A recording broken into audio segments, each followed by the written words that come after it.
Clavell Tower, also known as Clavell Folly or the Kimmeridge Tower, is a Grade II listed Tuscan-style tower built in 1830.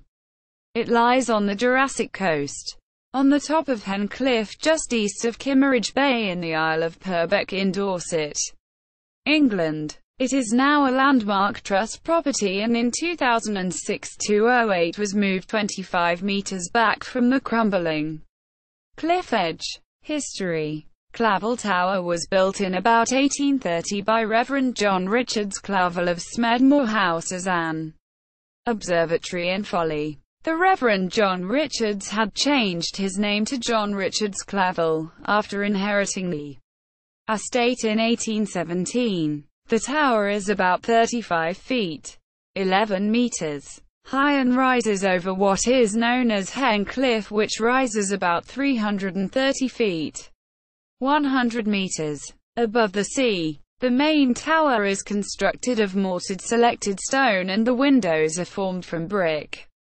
The ground floor is surrounded by Tuscan colonnade and the roof has a parapet built in stone. In total the tower has 4 floors. A stone ground floor, a wooden first, a wooden second and a wooden third floor.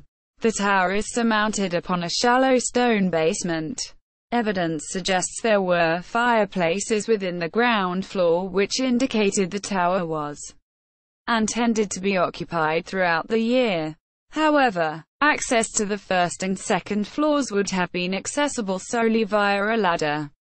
Thomas Hardy, the novelist, often took his first love Eliza Nichol to Clavell Tower.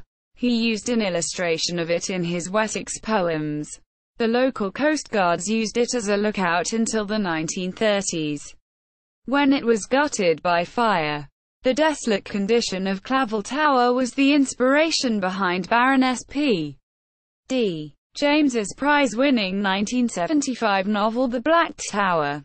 The tower was used by Anglia Television as a principal location in their 6-part adaptation of the story starring Roy Marsden in 1985, and featured in the music video for the Style Council's 1985 single, Boy Who Cried Wolf.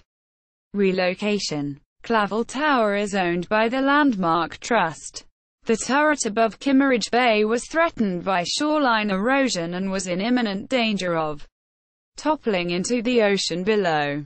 The Landmark Trust have moved the tower 25 meters landwards, away from the crumbling cliff top. The tower was rebuilt to be suitable for letting.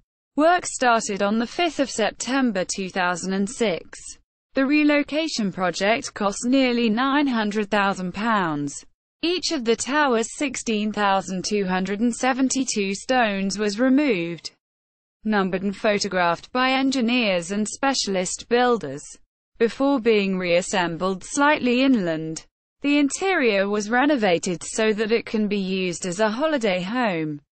The final stone was replaced onto the tower on the 25th of February 2008 in a traditional topping out ceremony. The tower used 298 new carved stones, about 1.5 miles, 2.4 kilometers, of pipes and cables, 10 tons of render on the walls, 1344 bags of lime and about 100 tons of sand. The building preservation charity hopes that the tower's maintenance will be paid for by rental income from holidaymakers. The monument accommodates 2 people. The living room on the top floor has a 360-degree view of the surrounding coast and countryside. The location was chosen for one of the 5 locations for the installation of sculptures by Anthony Gormley to mark the 50th anniversary of the Landmark Trust. The sculpture fell into the sea in September 2015. See also List of places on the Jurassic Coast. The Landmark Trust, Our Landmarks, Clavell Tower. The Landmark Trust, search and book Clavell Tower. Isle of Purbeck, Clavell Tower.